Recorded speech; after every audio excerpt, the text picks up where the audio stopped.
कम से कम घूम के घर से आवे दिन बहुत तारा कहीं नहीं के गले के जरूरी तू यही जरा आ ज्यादा घरे जाए के जिद कैला नु तो तारा के ऐसन केस में लपेटा कि जिंदगी भर कोर्ट कचहरी के चक्कर लगावत ना जिंदगी केस में मतलब बेटी यही से हम हले एजे रह भलाई बालू भौजी ए सुखारी बा भौजी अरे क्या अरे आवो महाराज आ गनी मालकी बैठी मालकी अब बैठी ना बैठी तो बैठी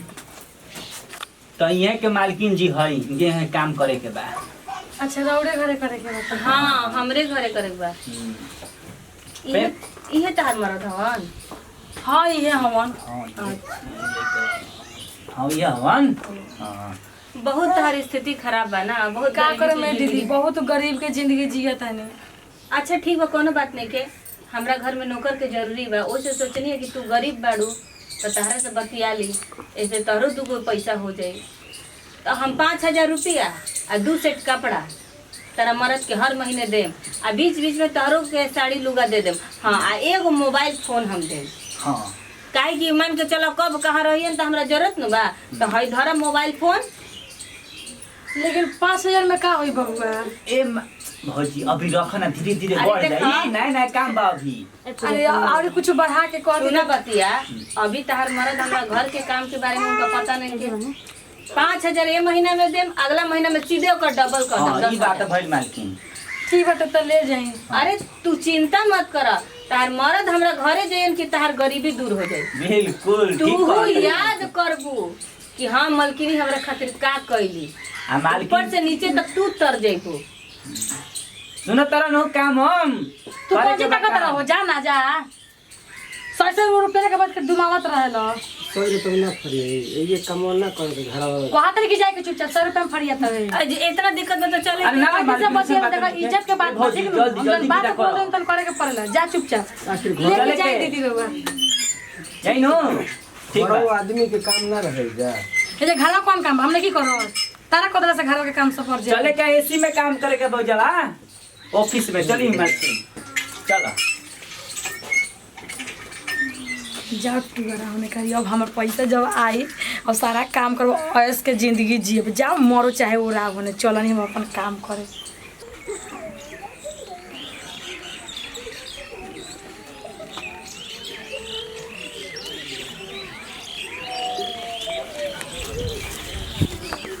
ये अपना मर्द के बेचे देले बड़ी हो तो मर्दा के बेचे में तासे के कर लगे मर्दा के बेचे देले बनी जानो तनी जा तू जानता है हमरा पते नहीं के हमर मर्दा कमाए गो के बेचाए गो बेच तो देले बड़ी का दो तू देखल हुआ के बेच देले बनी पहले अपना के देखल ओकरा बाद में दूसरा के मर्दा के कही ए भैया हम तो रोज खैनी बनानी हमरा तू बैकोना सिखेबा ए डॉक्टर साहब अरे मेरा रुआ के मां तबीयत खराब है हमारा चल के दवाई सुइया दे दी महाराज जी आई निकाल अरे वो महाराज भौजाई के हेलो वो हूँ तो मार गहना गुड़िया लगा के तू तो हमार पाली डूबे लागत अरे यार तो नहीं और भैया हमरा तो भीड़िया के का करी जी ए संजीव ना देखो तड़े नु ए डॉक्टर साहब देखी देखी है मैं नइखे देखत तोरा वाला ये वो भौजी है ये पुरान साड़ी पहन के घूमत रही अरे आवो ना झमकाई हो तो ये सब करो लोग दी रुको गहना का तो लटकैले बड़ी हो तब मर्दा तहर कहाँ बावे माता कहाँ मरन काम पर गइल बरन काम देखा अच्छा मलकिनिया घरे हां मालकिनिया 3 महीना हुए नु हां अच्छा मर्दा काम पर गेल बा कुछ खबर बा तुम खबर के का बात भेजले बनी काम पर पैसा आवत हर महीने फोन और 3 महीना डॉक्टर साहब ओगलिंग के खबरे लिखे खबरे कोनो नहीं सुइया यहाँ के दे दी का ना ना ये के सुई गई हमार भौजाई है भौजाई है। का है डॉक्टर साहब रहो पगला के नहीं ना गले रंगीला भौजी है। तो लगा ना ना दे चिन्हनी ना सुनो कहीं भेंट 3 नहीं महीने से 3 महीने से मरद के भेजले बड़ मलकिनी घरे सारा कुछ पता बा पूरा गांव में खबर बा काची के खबर जी मर्दा के बेच कहां देलू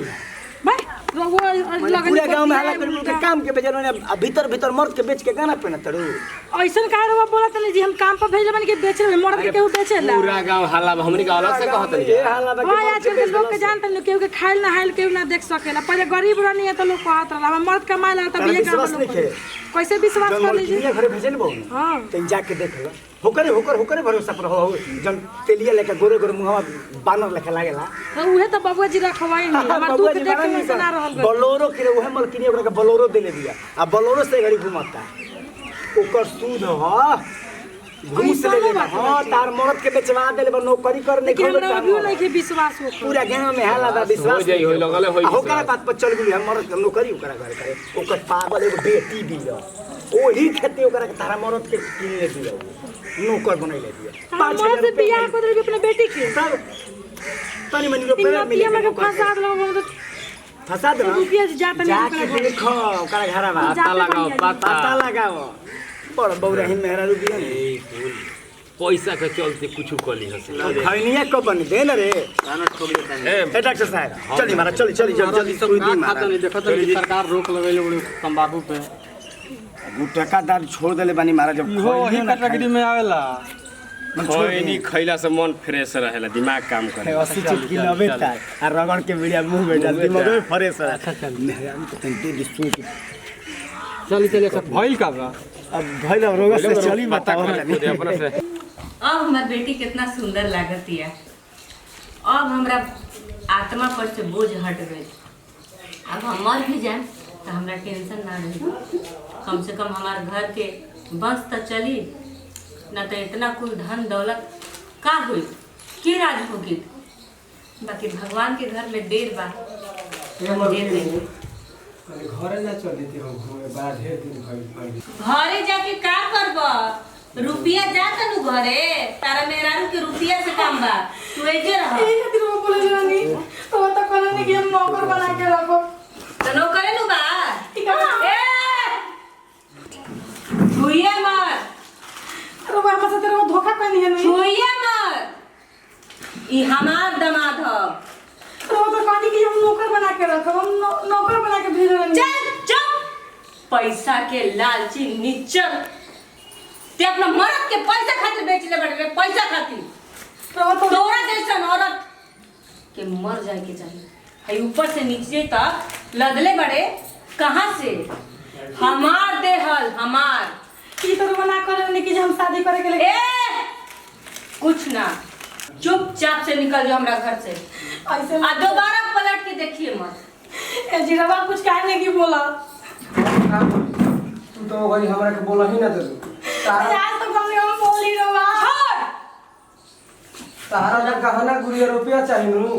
तारा हमरा के थोड़े चाहिए हमरा कुछ ना चाहिए बस काले लोग चाहिए हमरा ओ बेटा ना बुझाई जब गिन गिन के हमरा से रुपया भर पेटी भर रुपया ले ले रहले ना बुझाई वो मेरा मर्द के मोह ना रहे देखिए आज हम तोरा तो मर्द के काम भेज ले मुंह आज तोरा मर्द के मुंह होता है तो वही तो ना कहले नहीं कि अपन बेटी की शादी करे लेके जातन कोनो भी पत्नी अपना पति के नहीं के दे सकता तोरा ना बुझाई कि इतना रुपया इतना गहना केहू काहे खातिर दी एगो नौकर खातिर नौकर तो 50 गो 100 गो रोज आवेला सन हमरा दरवाजा पे कि मलकिनी काम दे दी